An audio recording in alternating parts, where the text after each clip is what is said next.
Dr. Zephyr's four eyes blinked in sequence as she reviewed the medical scanner's readings for the third time. The device, a marvel of Galactic Federation technology, had never failed her in 12 cycles of service aboard the medical station sanctuary. Yet the readings before her defied everything she knew about biology, physics, and common sense. The human lying on the biobed should have been dead. Not dying, not critical, dead. The scanner showed massive internal bleeding, 3 fractured ribs, a punctured lung, severe concussion, and radiation exposure levels that would kill most species within minutes. Yet Marcus Chen, the human cargo pilot who had crash-landed on their station 6 hours ago, was not only conscious but actively arguing with her nursing staff about the quality of the food they had brought him. Nurse Kath, Zephyr called to her assistant, a Vraxian whose blue-scaled hide shimmered under the medical bay's lights. Run the scanner again. There must be a malfunction. Kath's membrane-covered hands moved across the controls with practiced efficiency. The scanner hummed to life, bathing Marcus in a soft blue glow. The human turned his head toward them, wincing slightly but maintaining what Zephyr had learned humans called a smile, a peculiar expression that showed their bone-white teeth. "Hey doc, any chance I could get some coffee?" "The green stuff your nurse brought tastes like motor oil mixed with sadness," Marcus said, his voice remarkably strong for someone who should have been unconscious from blood loss alone. Zephyr's primary eyes focused on the scanner's display while her secondary eyes kept watch on Marcus. The readings hadn't changed. If anything, some of the numbers looked slightly better than before. "Nurse Kath," she whispered in Vraxian, "contact Dr. Thorne from the research division. We may have encountered something beyond our current understanding." Kath nodded and moved to the communication console. Zephyr approached Marcus's bed, her elongated neck extending to bring her face closer to his. Her species, the Zeltharians, were natural empaths, able to sense the life force and emotional state of other beings. When she extended her consciousness toward Marcus, she expected to feel the dim, flickering energy of someone barely clinging to life. Instead, she sensed something that made her recoil in surprise. The human's life force burned bright and steady, like a star in the darkness. More than that, there was an underlying current of something she had never encountered before, a fierce determination that seemed to grow stronger with each challenge rather than weaker. "Is everything all right, Doc?"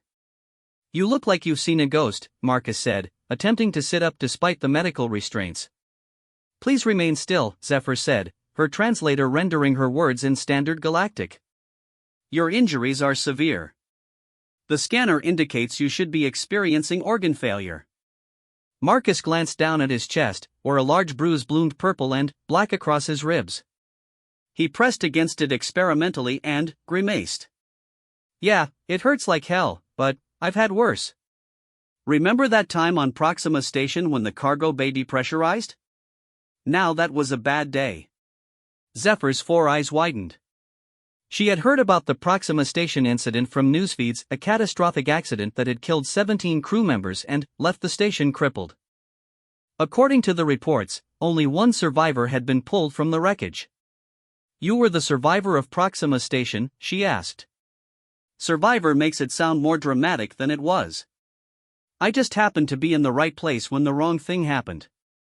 Spent 3 days breathing recycled air from an emergency tank while buried under 2 tons of twisted metal. The rescue crew said I should have been crushed, but I guess I'm lucky that way." Zephyr's empathic senses detected no deception, only the steady burn of that inexplicable human determination. She turned as Dr. Thorne entered the medical bay, his massive Corvani frame filling the doorway. The bear-like alien's fur was perfectly groomed, and his small, intelligent eyes immediately fixed on the scanner readings. "Dr. Zephyr, you mentioned an anomaly?" Thorne's deep voice rumbled through the translation matrix. "This human's biological readings are impossible," Zephyr explained, gesturing to the display. "By all known medical science, he should be dead. Yet he appears to be recovering at an accelerated rate." Dr. Thorne approached the scanner, his clawed hands moving delicately across the controls. He was the station's leading xenobiologist and had studied hundreds of species throughout his career. His expression grew increasingly puzzled as he reviewed the data. "Has the human been given any medication?" Thorne asked. "Only standard pain inhibitors, though he refused them after the first dose, claiming they made him feel fuzzy," Nurse Kath replied. I don't like drugs, Marcus interjected. They mess with your reflexes. In my line of work, you need to stay sharp. Dr. Thorne circled the biobed, studying Marcus from multiple angles. Human, I am Dr. Thorne. With your permission, I would like to run some additional tests. Sure thing, document. Just no needles, right? I'm not a fan of being poked and prodded more than necessary. Thorne activated a different scanner, one designed to analyze cellular activity at the molecular level. The readings that appeared made him step backward in surprise. Marcus's cells were not just healing, they were adapting. The radiation damage was being systematically repaired by cellular mechanisms that seemed to respond to injury with enhanced efficiency. This is remarkable, Thorne murmured. Dr. Zephyr observed the cellular regeneration rates. They're 3 times faster than our most optimistic projections for human biology. Maybe I just heal fast, Marcus said with a shrug. My mom always said I was too stubborn to die easy. Zephyr felt a chill run through her elongated spine. In 12 cycles of medical practice, she had learned to recognize the signs of impending death. They were universal across all known species: the dimming of life force, the slowing of biological processes, the gradual cessation of cellular activity. Marcus Chen showed none of these signs. Instead, his body seemed to be actively fighting against the injuries, marshalling resources and energy in ways that defied medical understanding. Dr. Thorne, she said quietly, I need to speak with you privately. They moved to a corner of the medical bay where their conversation wouldn't be overheard. Zephyr activated a privacy field, creating a bubble of white noise around them. In my experience as an empath, she whispered, I have never encountered a life force like this humans. It's not just strong, it's evolving. Adapting in real time to overcome whatever challenges it faces. Dr. Thorne's small eyes narrowed in concentration. Are you suggesting that human biology is more adaptable than we previously understood? I'm suggesting that we may have fundamentally misunderstood what it means to be human. Every species in the Galactic Federation has evolved for specific environments and conditions. We've specialized. But what if humans evolved differently? What if they're generalists to an extent we never imagined? Their conversation was interrupted by a commotion from Marcus's bed. The human was sitting up, having somehow disengaged the medical restraints. Nurse Kath was fluttering around him in distress, her blue scales shifting to pale yellow in agitation. Patient Chen, you must remain still. Kath pleaded. Sorry, nurse, but I've been lying down for 6 hours. I need to move around or I'll go crazy, Marcus said, swinging his legs over the side of the bed. Zephyr rushed over, her empathic senses fully extended. What she detected made her question everything she thought she knew about biology. The human's life force had actually grown stronger since his arrival. The fierce determination she had sensed earlier was now accompanied by something else, a kind of stubborn optimism that seemed to fuel his cellular regeneration. Marcus, you have serious injuries, she insisted. The scanner shows internal bleeding. Had internal bleeding, Marcus corrected, standing up despite the obvious pain. I can feel it's getting better. Trust me, I know my own body. Dr. Thorne moved to block Marcus's path. Despite being twice the human size, he approached carefully. Something about Marcus's demeanor suggested that size wouldn't necessarily be an advantage in a confrontation. Human, please submit to further testing. Your recovery rate is medically impossible. We need to understand what's happening. Marcus looked between the two doctors, his expression growing serious. Look, I appreciate everything you've done for me. Really, I do. But I've got a cargo delivery to make, and my ship won't fix itself. Your ship is destroyed, Nurse Kath said softly. The impact crater is 3 meters deep. Nothing could have survived that crash. Then, I'll need to find another way to complete my delivery, Marcus said matter-of-factly. Zephyr extended her empathic senses again, trying to understand the source of the human's incredible resilience. What she found defied explanation. Beneath the surface layer of Marcus's consciousness, she detected something vast and interconnected, as if his individual will was connected to something much larger. Marcus, she said carefully, when you were trapped on Proxima Station, what kept you alive? The human paused, his expression growing thoughtful. Honestly? I kept thinking about my daughter's birthday party. She was turning 8, and I had promised to be there. The idea of disappointing her was worse than dying, so I just didn't. You just didn't die? Dr. Thorne repeated incredulously. I know it sounds crazy, but, yeah. I made a choice. Death wasn't an option, so I found another way. Zephyr felt her worldview shifting. In Zeltharian culture, death was seen as a natural transition, accepted with grace and dignity. The idea that one could simply refuse to die was alien to her understanding. Yet the evidence was standing before her, battered but unbroken. Dr. Thorne, she said, I think we need to contact the Federation Medical Council. This has implications far beyond a single patient. Before Dr. Thorne could respond, alarms began blaring throughout the medical bay. The station's communication system crackled to life with an urgent message. All stations, this is Commander Vex. We have detected Scorback's raiders approaching our position. All personnel report to emergency stations immediately. Marcus's expression hardened. The Scorvaks were known throughout the galaxy as ruthless pirates who took no prisoners and left no survivors. The medical station was defenseless, designed for healing rather than warfare. How long until they arrive? Marcus asked. Sensors indicate 20 standard minutes, came the commander's voice over the intercom. Zephyr felt the familiar chill of approaching death, but this time it wasn't coming from her patient, it was coming for everyone on the station. The Scorvaks had never shown mercy to medical facilities, viewing them as easy targets for supplies and hostages. We need to evacuate, Dr. Thorne said, his voice tight with controlled panic. Where? Marcus asked. Medical stations don't carry escape pods for the entire crew. And, even if they did, the Scorvaks would just hunt down any survivors. Zephyr realized with growing horror that the human was right. The station was a death trap, and there was nowhere to run. She extended her empathic senses, feeling the fear and desperation spreading through the crew like a virus.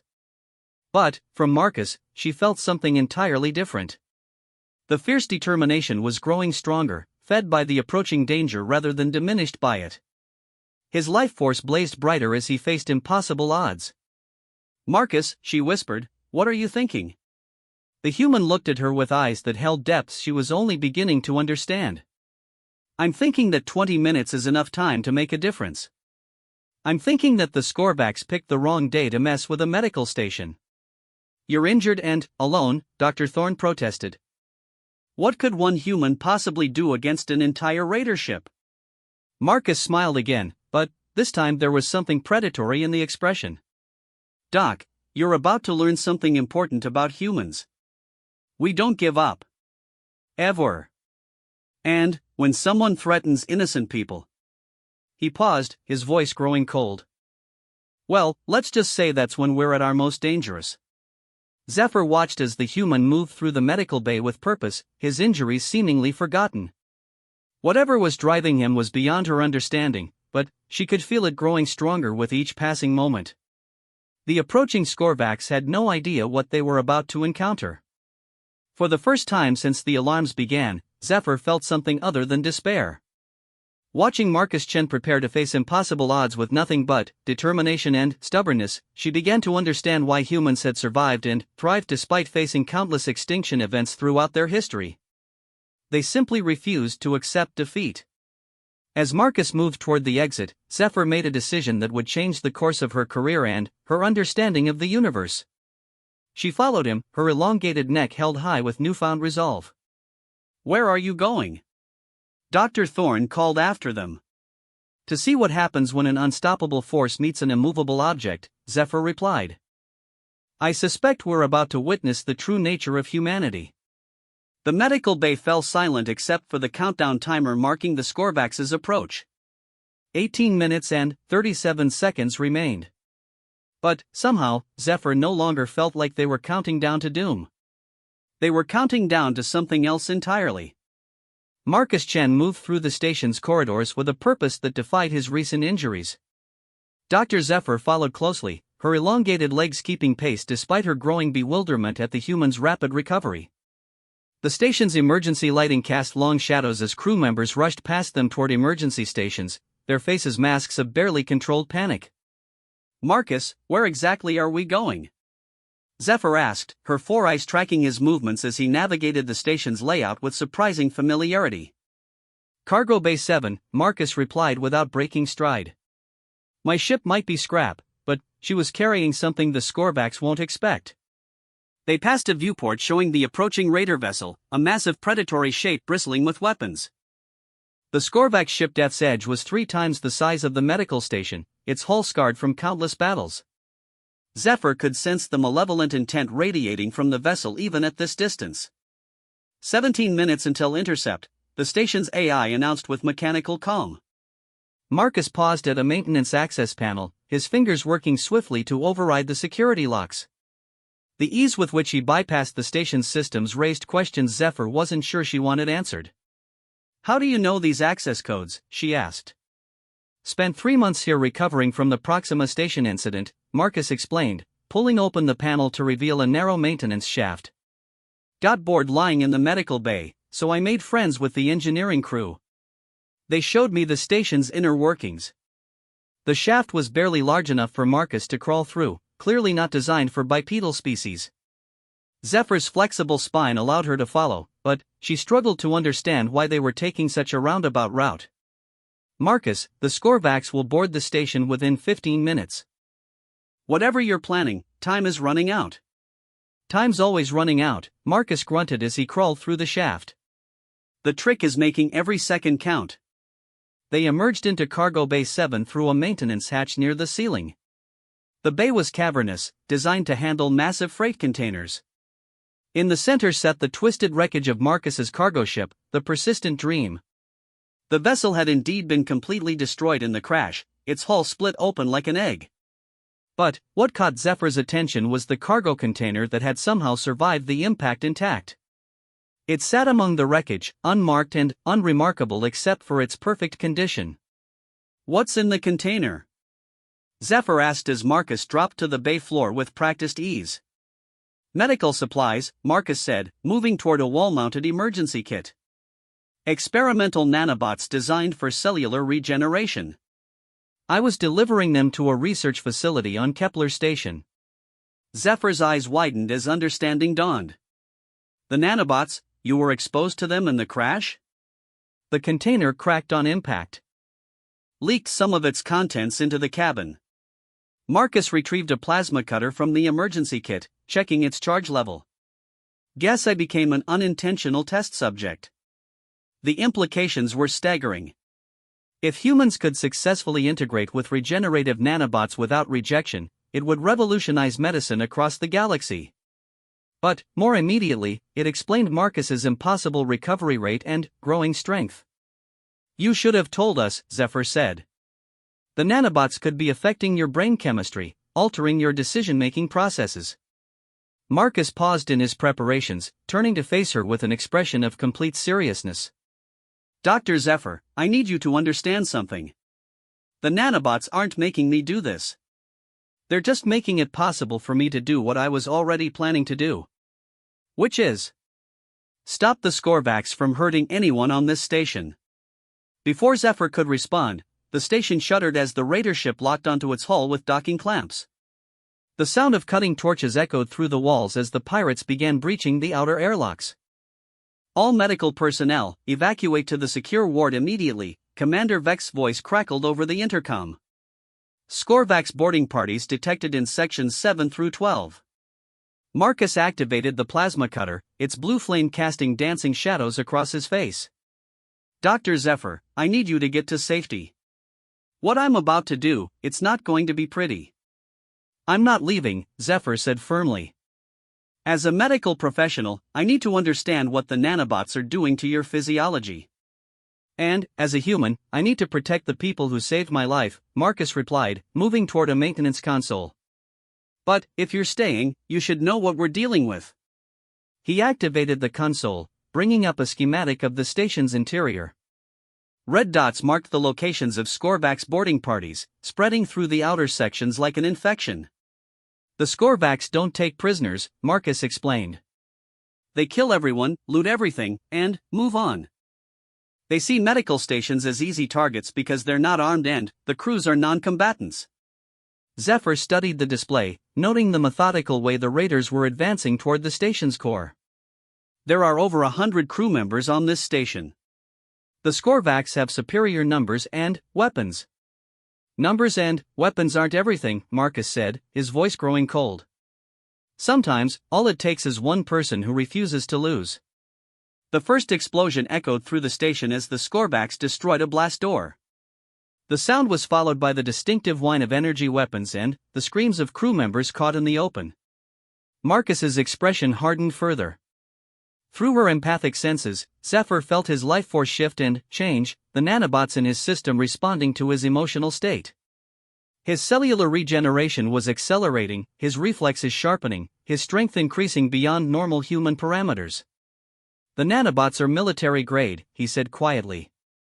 "Originally designed for special forces soldiers who needed to recover from combat injuries in real time.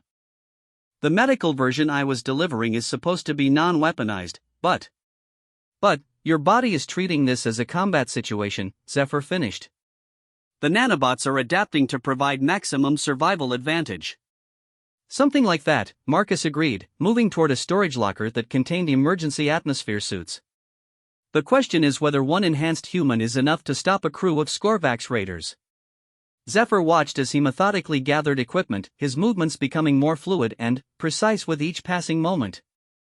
The nanobots were clearly integrating with his nervous system, optimizing his physical capabilities for the confrontation ahead. "Marcus, even with enhancement, you're still just one person against an entire ship crew. This is suicide."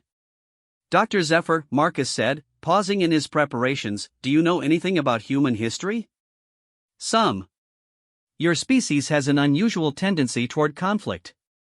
"We have an unusual tendency toward survival," Marcus corrected. "When humans are backed into a corner with no way out, when everything we care about is threatened, we don't just fight. We transcend our limitations." Another explosion shook the station, closer this time. The Skorvax were making rapid progress through the outer sections.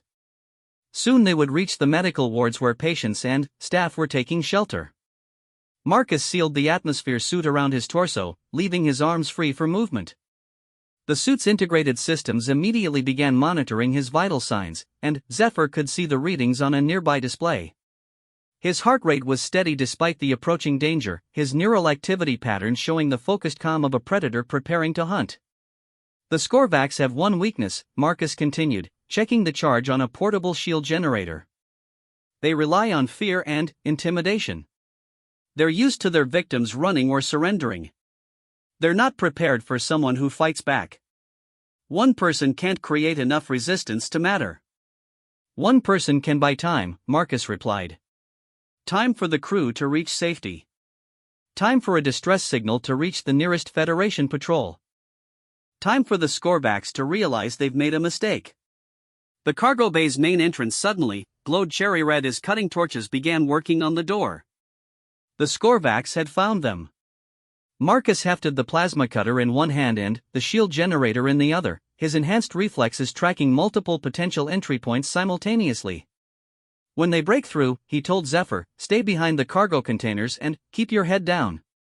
Whatever happens, don't try to help me. Just observe and document what you see." "For the medical records?" "For humanity," Marcus said simply. "So people understand what we're capable of when everything else fails." The cutting torches broke through, and the cargo bay door collapsed inward with a thunderous crash. Skorvax raiders poured through the breach, their reptilian forms encased in battle armor, energy weapons sweeping the bay for targets. The Skorvax were a formidable species, evolved from apex predators on a high-gravity world. Standing nearly 3 meters tall with natural armor plating and razor-sharp claws, they had dominated every battlefield they entered for centuries. Their leader, identifiable by the intricate scarring on his skull crest, gestured for his squad to spread out and secure the area. "Human life signs detected," the leader hissed in his native tongue, which Zephyr's translator rendered into standard galactic. "Probably hiding like the cowards they all are." Marcus stepped out from behind the cargo container, the plasma cutter held casually at his side. To Zephyr's enhanced senses, his life force blazed with such intensity it was almost blinding. The nanobots had fully integrated with his system now, turning him into something more than human but not quite machine. Looking for someone? Marcus asked conversationally. The Skorvax raiders spun toward him, their weapons rising in unison. Their leader's eyes narrowed as he assessed the lone human standing before them. A brave fool, the leader snarled. Drop your weapon and you will die quickly. Counteroffer, Marcus replied, his voice perfectly calm. Leave this station immediately and you might survive the next 10 minutes. The Skorvax burst into harsh laughter at the human's audacity. Their leader raised his energy rifle, targeting Marcus's center mass. You amuse me, little mammal. What makes you think one pathetic human can threaten us? Marcus smiled, but there was no humor in it. Because I'm not just human anymore. And you have no idea what that means. The leader's finger tightened on the trigger, but Marcus was already moving. The nanobots in his system accelerated his perceptions and reflexes to superhuman levels, making the world around him seem to slow to a crawl. He dove to the side as the energy blast seared the air where he had been standing, rolling behind another cargo container. The Skorvax spread out, advancing on his position with practiced military precision. But Marcus was no longer where they expected him to be. Using the maintenance shafts he had memorized during his recovery, he had already repositioned himself above them. The first raider died before he realized he was under attack. Marcus dropped from the ceiling, the plasma cutter slicing through armor and flesh with surgical precision. The enhanced strength provided by the nanobots allowed him to move the body aside and acquire the dead raider's weapon in one fluid motion. Contact rear, one of the Skorvax shouted, spinning to engage the new threat. But Marcus was already moving again, his enhanced speed and agility allowing him to stay ahead of their targeting systems. The cargo bay became a three-dimensional battlefield as he used every surface and angle to his advantage. Zephyr watched in fascination and horror as the human dismantled the raider squad with ruthless efficiency. The nanobots weren't just healing his injuries, they were optimizing his entire being for combat, turning him into a living weapon. Yet beneath the mechanical precision, she could sense something profoundly human driving his actions. It wasn't bloodlust or aggression that motivated him. It was the same fierce determination that had kept him alive on Proxima Station, magnified and focused into a laser-bright will to protect others. The squad leader found himself alone among the bodies of his subordinates, his confidence evaporating as he faced the enhanced human. Marcus stood before him, barely breathing hard despite the intensity of the combat.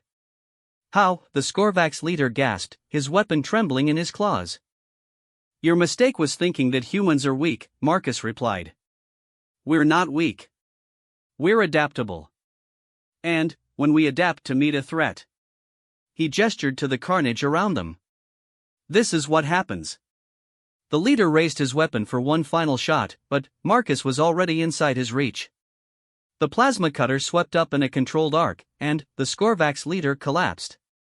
Silence fell over the cargo bay, broken only by the distant sounds of battle elsewhere in the station. Marcus stood among the fallen raiders, his enhanced senses already tracking new threats approaching through the station's corridors.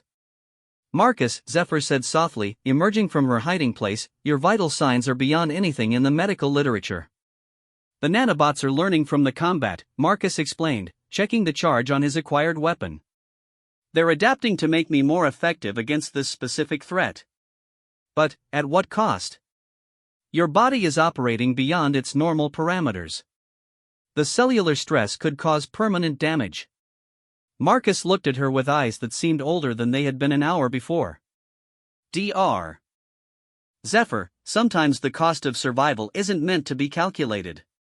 Sometimes you just pay it and deal with the consequences later. The station's communication system crackled to life with a new voice, the captain of the Skorvax raider ship. Boarding teams, report status. Have you secured the cargo areas? Marcus moved to the fallen leader's body and retrieved his communication device. When he activated it, his voice was perfectly steady. This is Cargo Bay 7. We have a problem. Identify yourself, the Skorvax captain demanded. My name is Marcus Chen, the human replied. And you've just made the biggest mistake of your very short remaining life. The communication channel fell silent. Then, slowly, the sound of the Skorvax ship's engines beginning to power up could be heard through the station's hull. They're retreating, Zephyr said in amazement. No, Marcus corrected, moving toward the cargo bay's emergency access hatch. They're bringing more raiders. And, probably calling for reinforcements. Then, we need to evacuate the station immediately. Marcus paused at the hatch, turning back to face her. Dr. Zephyr, you still don't understand. The Skorvax don't leave witnesses. Even if we evacuate, they'll hunt down every escape pod and lifeboat. The only way to save everyone on this station is to make sure the Skorvax never leave this system. The full implications of his words hit her like a physical blow. He wasn't planning to defend the station, he was planning to destroy the entire raider ship. That's impossible. You're one person against a fully armed warship. One person with the most advanced medical nanobots ever created, a station full of equipment I can use, and every reason in the universe to succeed, Marcus replied. Besides, the Skorvax are about to learn something important about humanity. Which is? Marcus smiled, and, for the first time since the attack began, Zephyr sensed genuine warmth in the expression. We don't just survive impossible odds. We turn them into advantages. As he disappeared into the maintenance shaft, Zephyr realized she was witnessing something unprecedented. Not just human determination or enhanced capabilities, but the emergence of something entirely new, a synthesis of biology and technology guided by an indomitable will. The Skorvax had come hunting easy prey. Instead, they had awakened something that would redefine what it meant to be human in a hostile universe. And they had no idea what was coming for them. The main computer core of Medical Station Sanctuary hummed with activity as Marcus Chen's enhanced fingers danced across the control interfaces. The nanobots in his bloodstream had evolved beyond their original medical programming, creating new neural pathways that allowed him to interface with the station's systems at a level that defied explanation. Dr. Zephyr watched from the doorway, her empathic senses overwhelmed by the intensity of his life force. What had begun as fierce determination had transformed into something approaching transcendence. The human was no longer fighting just for survival, he was fighting for an ideal that she was only beginning to understand. Marcus, what are you doing? She asked, noting the streams of data flowing across multiple displays. Learning, Marcus replied without looking away from the screens. The Skorvax ship has standard raider configuration, minimal shields, heavy weapons, fast engines. They rely on intimidation and overwhelming firepower to crush resistance before it can organize. Through the transparent aluminum viewports, they could see the massive bulk of Death's Edge maneuvering for a better attack position. Additional raider ships were dropping out of hyperspace, their hulls scarred and weapon ports glowing with deadly intent. 5 more ships, Zephyr observed with growing dread. They're treating this station as a major threat now. Good, Marcus said, his enhanced cognition processing tactical data at superhuman speeds. Anger makes people careless. And, the Skorvax are about to get very angry. The station's communication array crackled to life as the Skorvax fleet leader broadcast on all frequencies. Attention medical station. You harbored a terrorist who murdered my crew. Surrender immediately or we will reduce your station to atoms. Marcus activated the response channel, his voice carrying across space with quiet confidence. This is Marcus Chen. You attacked a medical facility and threatened innocent civilians. That was your first mistake. Calling me a terrorist for defending them was your second. Human filth. You will die slowly for what you have done. Your third mistake, Marcus continued as if the threat hadn't been spoken, is assuming that you're dealing with just one person. Zephyr's eyes widened as she understood his meaning. Through her empathic abilities, she could sense it too, a vast network of consciousness suddenly awakening across human space. The emergency beacon Marcus had triggered wasn't just calling for rescue. It was alerting every human in the sector to the Skorvax attack on a medical station. The nanobots, she breathed. They're not just enhancing you physically. They're connecting you to something larger. Marcus nodded, his hands never stopping their dance across the controls. Humans have always been pack hunters, Dr. Zephyr. We're stronger together than apart. The nanobots are just making that connection more literal. On the tactical display, new signatures began appearing at the edge of the system. Human ships, cargo haulers, passenger transports, mining vessels, even pleasure craft dropping out of hyperspace and converging on the medical station. None of them were warships, but they were coming anyway. The Skorvax fleet leader's voice returned, now tinged with uncertainty. Where are these ships coming from? Our intelligence indicated no military presence in this system. You were right, Marcus replied, downloading the station's entire medical database into his enhanced memory. There is no military presence here. Just humans who heard that someone threatened a hospital. The first human ship to arrive was a massive ore hauler called Ironwill. Its captain's voice crackled across the communication channels. Medical Station Sanctuary, this is Captain Rodriguez of the Ironwill. We received your emergency beacon. How can we assist? More voices joined the channel as additional human vessels arrived. Merchant captains, passenger liner crews, independent traders, all willing to face the Skorvax fleet with whatever weapons they could improvise. This is insane, the Skorvax leader transmitted. These are civilian vessels. They have no weapons, no armor. They will be slaughtered. That's what you don't understand about humans, Marcus said, his consciousness expanding through the nanobotic network to touch the minds of every human captain in the system. We don't fight because we can win. We fight because it's the right thing to do. The Skorvax opened fire on the approaching human ships, energy beams lancing across the void. But the humans had learned from centuries of warfare against impossible odds. They scattered and regrouped, using their superior numbers and unpredictable movements to avoid the worst of the barrage. Meanwhile, Marcus worked feverishly at the station's controls. The nanobots had given him access to quantum processing capabilities, allowing him to calculate trajectories and timing with perfect precision. Dr. Zephyr, he said, I need you to evacuate to the emergency shelters. What I'm about to do will make the station uninhabitable. You're going to destroy it? I'm going to turn it into the largest kinetic weapon in the system, Marcus corrected. Medical stations use antimatter containment for their power cores. If I can destabilize the magnetic bottles while maintaining partial containment. Zephyr's four eyes widened in horror. You're talking about a controlled antimatter explosion. The energy release would be equivalent to a nova. Exactly. And the Skorvax are positioned directly between the station and the system's primary star. The explosion will drive them straight into the stellar gravity well. The implications were staggering. Marcus wasn't just planning to sacrifice himself to destroy the Raider fleet, he was engineering a stellar-scale catastrophe that would eliminate the Skorvax threat permanently. But the human ships, Zephyr protested. They'll be caught in the explosion too.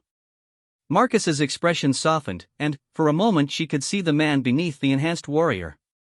I've calculated their positions. If they execute the maneuvers I'm transmitting now, they'll be safely outside the blast radius. On the communication channels, human captains acknowledged receiving the tactical data. Without question or hesitation, they began moving their ships to the positions Marcus had specified. The trust they showed in a man they had never met spoke to something fundamental about human nature. The Skorvax, sensing that something had changed, intensified their attack on both the station and the human fleet. Several civilian ships took critical damage, but their crews refused to retreat. Medical station, this is the transport New Horizon, came a voice heavy with pain. We've lost main engines and life support is failing. But we're not going anywhere. Our passengers are medical refugees from the border wars. They know what the Skorvax do to hospitals. Marcus felt each damaged ship like a physical blow, the nanobots transmitting the crew's pain and determination directly into his nervous system. But, instead of weakening him, their sacrifice strengthened his resolve. All human ships, this is Marcus Chen, he broadcast. You've given me the time I needed. In 30 seconds, I want every one of you to jump to hyperspace immediately. No delays, no heroics. Just survive and remember what happened here. Negative, Marcus, Captain Rodriguez replied. We don't leave people behind. "You're not leaving me behind," Marcus said, his voice gentle despite the chaos around them. "You're carrying me forward. Every one of you who survives takes a piece of human determination with them. That's how we win, not by dying for each other, but by living for something greater than ourselves." The antimatter containment fields were destabilizing now, energy readings climbing toward critical levels. Marcus could feel the nanobots in his system adapting one final time, preparing to channel the antimatter explosion through his enhanced nervous system to achieve the precise targeting he needed. "Dr. Zephyr," he said, "there's something I need you to understand. What you've witnessed today isn't about the nanobots or the enhancement. It's about choice. Every human in this system chose to come here knowing they might die. That's what makes us human, the ability to choose something greater than our own survival." Zephyr felt tears forming in her primary eyes as she sensed the magnitude of what was about to happen. Through her empathic abilities, she could feel Marcus's consciousness expanding, touching every human mind in the system and beyond. The nanobots weren't just enhancing his body, they were allowing him to become a conduit for the collective will of his species. "The human ships are jumping to hyperspace," she reported, watching the tactical display as vessel after vessel disappeared into the safety of faster-than-light space. "Good," Marcus whispered, his hands moving to the final sequence of controls. "Tell them what you saw here, Dr. Zephyr. Tell them that when everything else failed, humanity chose to stand." The Skorvax fleet, finally, realizing the magnitude of the trap they had flown into, attempted to retreat. But it was too late. Marcus had calculated their every possible escape route and positioned the antimatter explosion to block them all. "This is impossible," the Skorvax fleet leader screamed across the communication channels. "One human cannot defeat an entire fleet." Marcus's voice, when it came, carried the weight of every human who had ever faced impossible odds and refused to surrender. "You're right. One human can't defeat a fleet. But I'm not just one human anymore. I'm every human who ever chose hope over despair, courage over fear, sacrifice over selfishness." The antimatter containment finally collapsed. The explosion that followed rewrote the local stellar cartography. Where Medical Station Sanctuary had been, a new star blazed briefly in the darkness, its light carrying the energy signatures of both antimatter annihilation and something else, something that quantum physicists would spend decades trying to understand. The Skorvax fleet simply ceased to exist, their atoms scattered across the system by forces beyond their comprehension. But the human ships that had jumped to safety found their navigation computers filled with new data, tactical information, medical knowledge, and technological insights that would benefit humanity for generations to come. Dr. Zephyr survived the explosion in the station's most heavily shielded emergency pod, her empathic senses recording every moment of Marcus Chen's transcendence. When the rescue ships arrived, she was found clutching a data crystal containing the complete medical records of the event. The Galactic Federation's investigation into the incident lasted 3 standard years and resulted in a complete revision of human status within the galactic community. The evidence was undeniable: humanity possessed capabilities that went far beyond what had been previously understood. But, for Zephyr, the true significance of what she had witnessed wasn't found in the official reports or scientific analyses. It was in the simple fact that when faced with the choice between their own survival and the protection of innocent lives, an entire system's worth of humans had chosen sacrifice. The nanobots were eventually reverse-engineered and became standard equipment for Federation medical facilities. But they never worked the same way in other species as they had in Marcus Chen. The human integration had been unique, born not from biological compatibility but from something more fundamental: the human refusal to accept defeat when defending others. Years later, when young medical students asked Zephyr about the events at Medical Station Sanctuary, she would tell them that she had witnessed the moment humanity stopped being just another species in the galaxy and became something more. They had become the guardians, the ones who stood between civilization and the darkness that sought to destroy it. And they did it not because they were the strongest or the most advanced, but because when everything else failed, they simply refused to give up. The memorial plaque installed at the coordinates where the station had been carried a simple inscription: "Here stood humanity. Here stands humanity still." The Skorvax, as a species, never recovered from the loss of their most powerful fleet. The psychological impact of being defeated by what they had considered inferior prey shattered their warrior culture. Within a generation, they had withdrawn from galactic civilization entirely, leaving behind only warnings in their archives about the species that could turn impossible defeat into transcendent victory.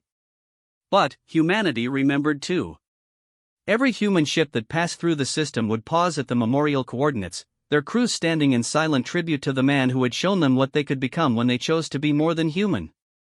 Marcus Chen had died as he had lived, refusing to accept that some things were impossible. And, in doing so, he had proven that the greatest strength of humanity was not in their ability to survive, but in their willingness to sacrifice survival itself for something greater. The nanobots that had enhanced him were still out there, carried by human medical teams to worlds across the galaxy. And, sometimes, when the situation was desperate enough and the stakes were high enough, they would activate again, not because of their programming, but because they carried within them the memory of a man who had chosen to be unstoppable. Dr. Zephyr kept one of the original nanobots in a sealed container on her desk, a reminder of the day she learned that the most dangerous thing in the universe wasn't a weapon or a disease or a natural disaster. It was a human who had decided that failure was not an option. And, somewhere in the quantum foam that connected all consciousness, Marcus Chen's determination lived on, a bright flame that would ignite in any human heart when the universe demanded that impossible become possible. Because that's what humans did. They persisted.